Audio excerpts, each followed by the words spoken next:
So for our beginner hip routine, we'll be starting with seated hip rotations.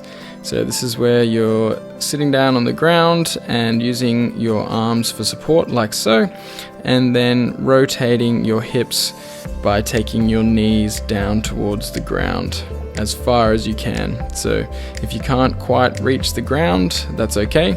Just take them down as far as you can manage, and then explore your range of motion and increase it gradually over time. So this movement can feel quite odd at first, and you may feel some discomfort in your hips, and this is to be expected. Just work within that discomfort, and over time it will feel less and less uncomfortable. And for this session, we'll be working on this for 1 minute. Next up, we'll be working on high knee marches. So this is where you're standing on one leg, arms out like this if you can. Otherwise, if you need to use the wall or a broomstick or something similar for balance, then do so. Be lifting your knee up as far as you can and holding there for about 1 second and then lowering down with control. Just make sure that your stance knee is not bending forward or looking out straight, so maintaining what we call a soft knee, which is just off straight. And once you've done 30 seconds on one side, then just swap to the other side and repeat for a total of 1 minute. You will really feel your hip flexor working quite hard on the moving leg, and also the glute on the stance leg will start to work quite hard to maintain your stability.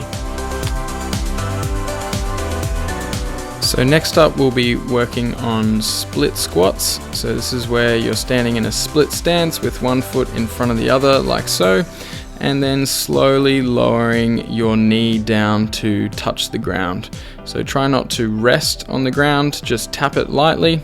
And as you're moving down, then try to maintain some glute activation so that you get a bit of a stretch through your hip flexor.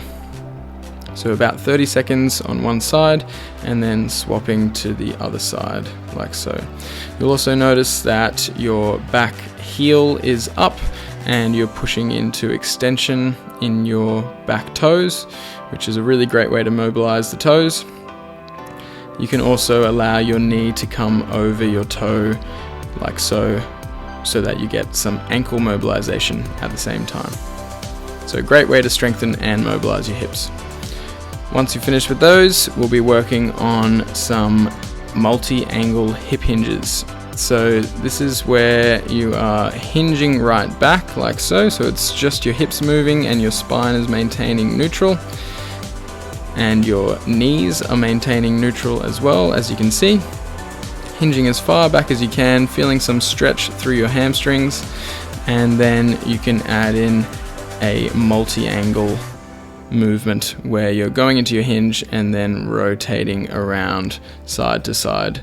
Use your hands to guide this, so your hands will be out in front of you, and you take your hands to your left and to your right as far as you can. Go nice and slow and controlled. Just explore your range of motion and increase it over time as you get used to this movement. So next up, we'll be playing with some side raises for 30 seconds on each side. So this is where you're standing on one leg and lifting the other leg up into the air as high as you can see here. Just exploring your range of motion. It doesn't have to go as far as you can see in the video. Even just up to 10, 20, 30 degrees of movement is absolutely fine. Just moving with as much control as possible.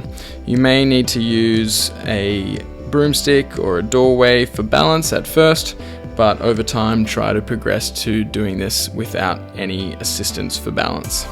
So after you've done 30 seconds on one side, just swap to the other side and repeat. So this is a really great movement for challenging active hip mobility hip stability, and obviously also foot and ankle stability. The last movement we'll be working on in this routine is the Cossack squat. So this is where you're standing with a nice wide stance like so, and squatting right back and down into one side, and then changing to the other side. So take this one nice and slow. Again, as always, just working within your range of motion. It may be a lot smaller than what you can see in the video, and this is fine. Over time you can increase it, and you'll be alternating side to side like so for a total of 1 minute to finish up the session.